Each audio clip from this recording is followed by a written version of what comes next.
Hi everyone, मैं प्रिया और अपने चैनल पर आप सभी का स्वागत करती हूँ। तो देखिए, आज हम इस वीडियो के माध्यम से कर्ण से जुड़ी रोचक बातें जानेंगे।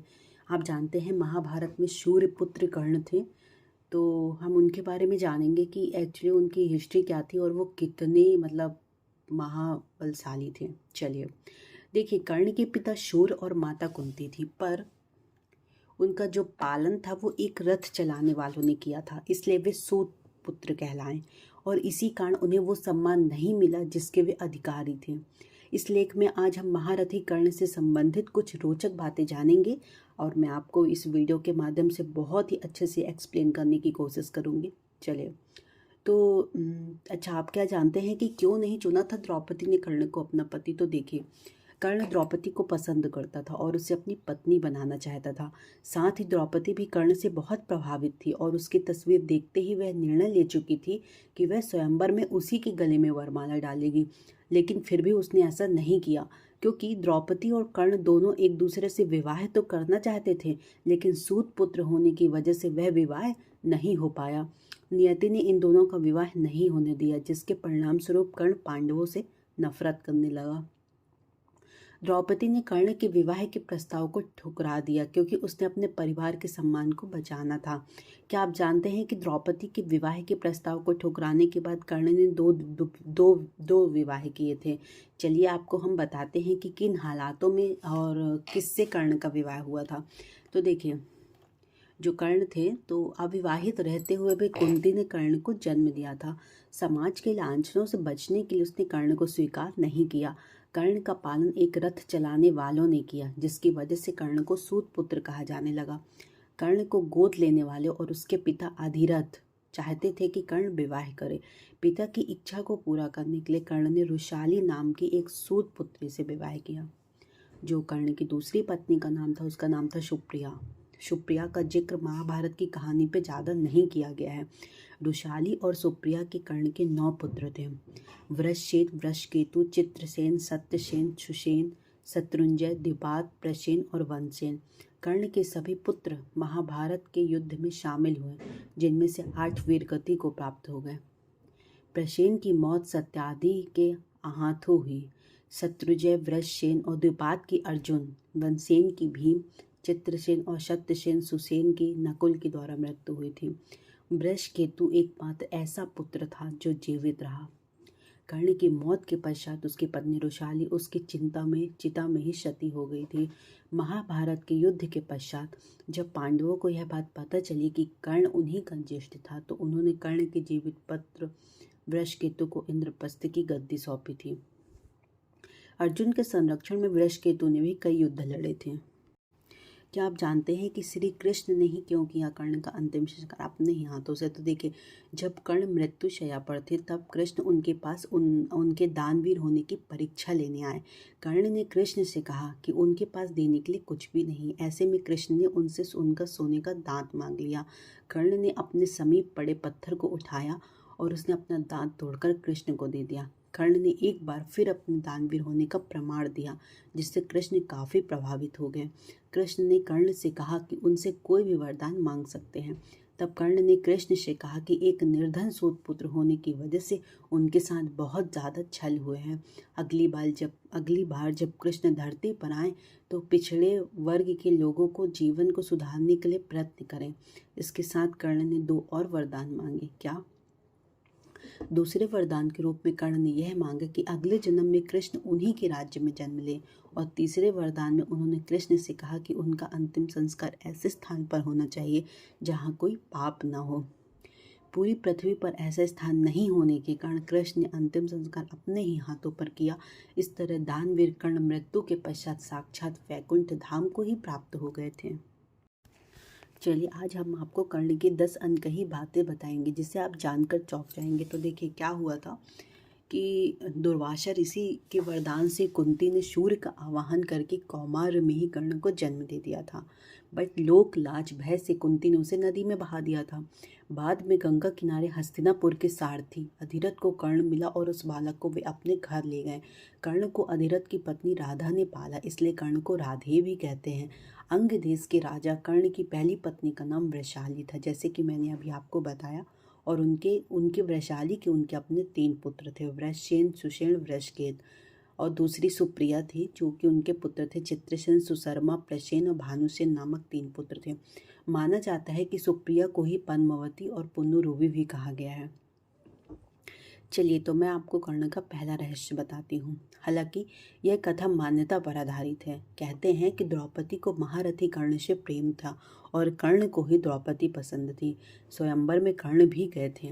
राजा द्रुपद का भीष्म से विरोध था और कर्ण भीष्म के पक्ष में थे। तब क्या हुआ था कि राजा द्रुपद ने द्रौपदी को पहले ही बता दिया था कि कर्ण एक सूत पुत्र हैं और यदि तुमने उन्हें पसंद किया तो जीवन भर तुम्हें एक दास की पत्नी के रूप में पहचाना जाएगा।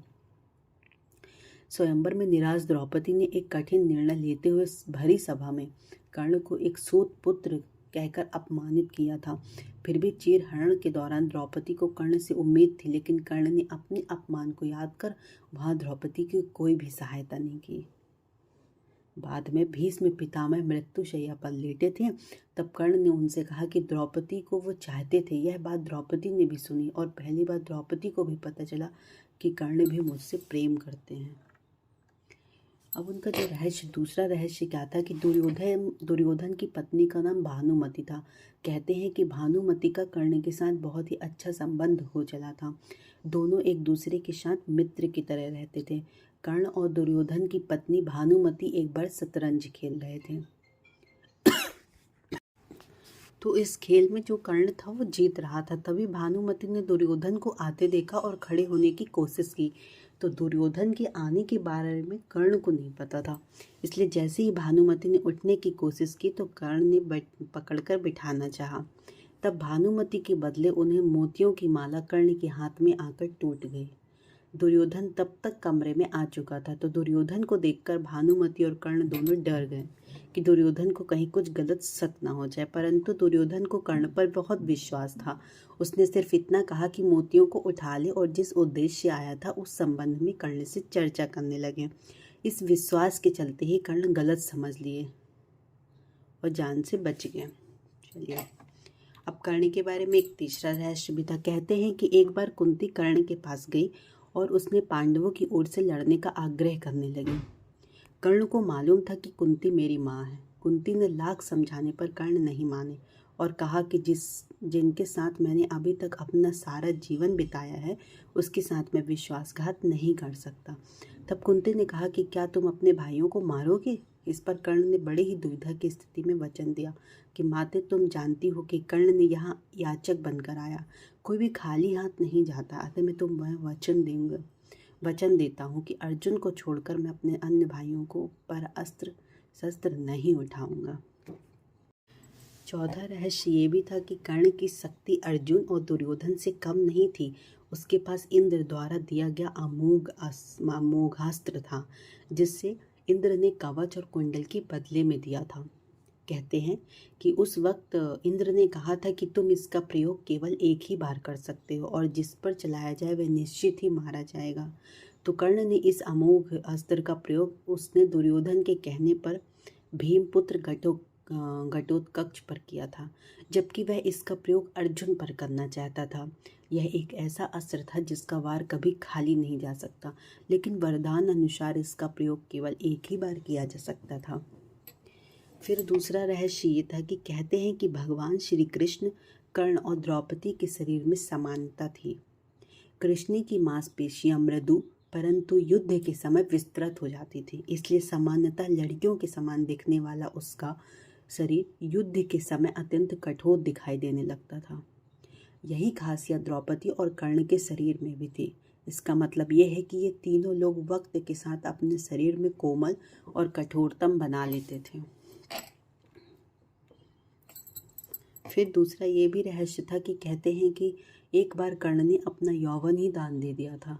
कथा के अनुसार कहते हैं कि एक बार की बात है, दुर्योधन के महल पर भगवान नारायण स्वयं विप्र के वेश में पधारे और दुर्योधन से भिक्षा मांगने लगे।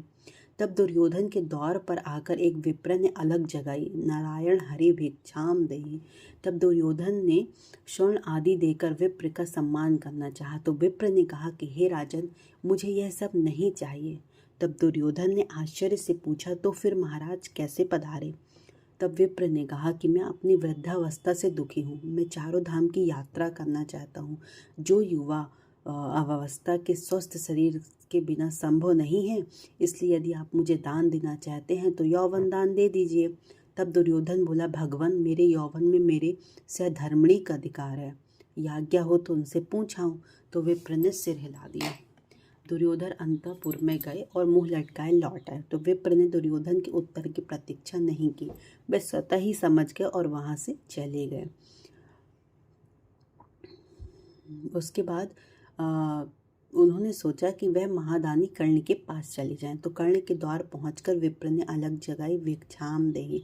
तब कर्ण तुरंत राजद्वार पर उपस्थित हुए और उन्होंने कहा कि मैं आपका क्या अभीष्ट करूं। तब विप्र ने दुर्योधन से निवेदन किया था कि वही कर्ण से भी कर दिया।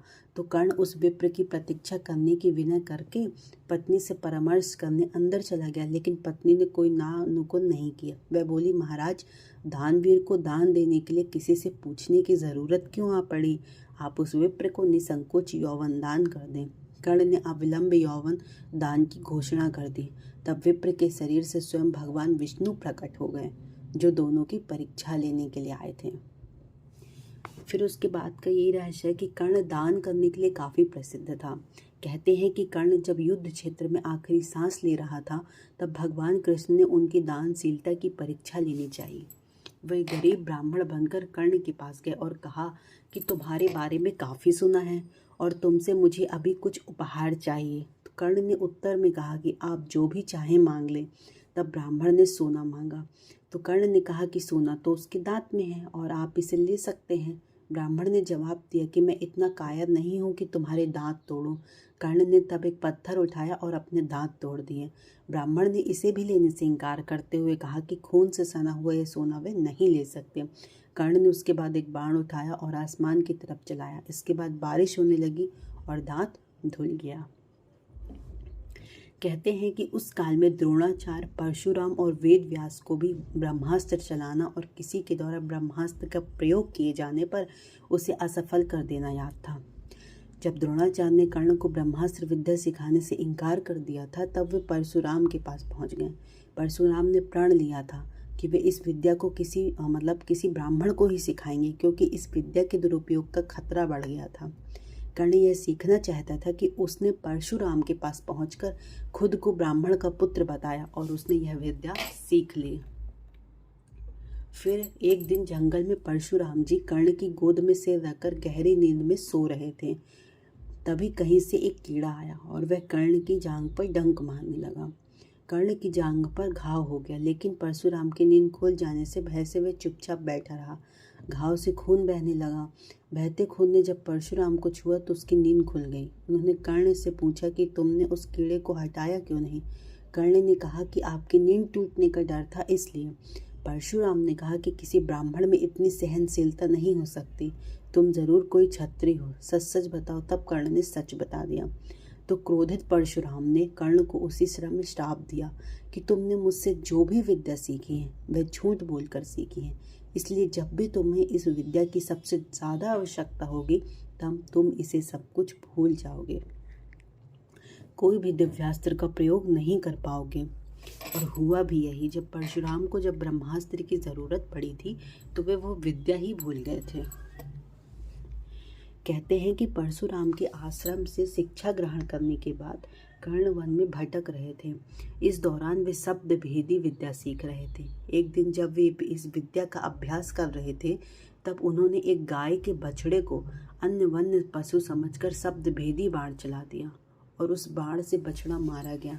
तब उस गाय बछड़े के स्वामी ब्राह्मण ने कर्ण को श्राप दे दिया कि जिस प्रकार उसने एक असहाय बछड़े को मारा है, वैसे ही एक दिन वह भी तब मारा जाएगा जबकि वह खुद को असहाय महसूस करेगा और उसका सारा ध्यान अपने शत्रु से कहीं अलग किसी और काम पर होगा।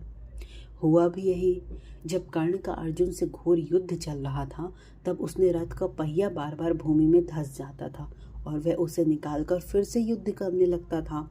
ऐसे समय पर जब फिर से उसके रथ का पहिया भूमि में धंस गया, तब वह फिर से उसे निकालने लगा और उसे उस समय घबराहट भी हो रही थी कि उसका सारा ध्यान युद्ध के अलावा पहिए पर चला गया था। यह खुद को असहाय महसूस कर रहा था। ऐसे मौके का लाभ उठाकर अर्जुन ने कर्ण को मार दिया था। फिर कहते हैं कि युद्ध में एक और कृष्ण थे, और तो एक मतलब युद्ध में एक और कृष्ण थे तो दूसरी ओर कर्ण दुर्योधन के तो कृष्ण अर्जुन के दोस्त थे। यदि युद्ध में कर्ण को असहाय स्थिति में देखकर नहीं मारा जाता तो अर्जुन की क्षमता भी नहीं थी कि वे कर्ण को मार देते। कर्ण कृष्ण की नीति के तहत ही कर्ण का विवाह द्रौपदी से होने से रोक दिया था। कृष्ण ने ही अपनी नीति से उन्हें कवच कुंडल हथियाएं और इंद्र द्वारा दिया गया एकमात्र अचूक अमोघ अस्त्र जो वह अर्जुन पर चलाना चाहता था तो उससे घटोत्कच पर चलवाया गया। इस तरह हम देखते हैं कि युद्ध के पहले से ही कर्ण और कृष्ण के बीच युद्ध चलता रहा था।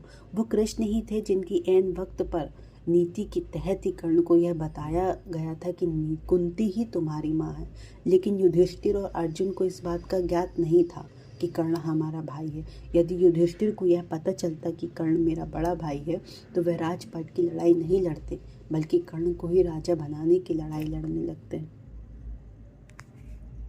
चलिए, तो यहाँ पर मेरा वीडियो कंप्लीट हुआ है ना। मैंने बहुत ही रोचक बातें आपको कर्ण से जुड़ी बताई। हमारे महाभारत में कर्ण एक बहुत ही मतलब बलशाली योद्धा थे, है ना। वो चाहते तो वो सब कोई को हरा देते, बट उनके सामने ऐसी परिस्थितियाँ थी कि वे हारते चले गए।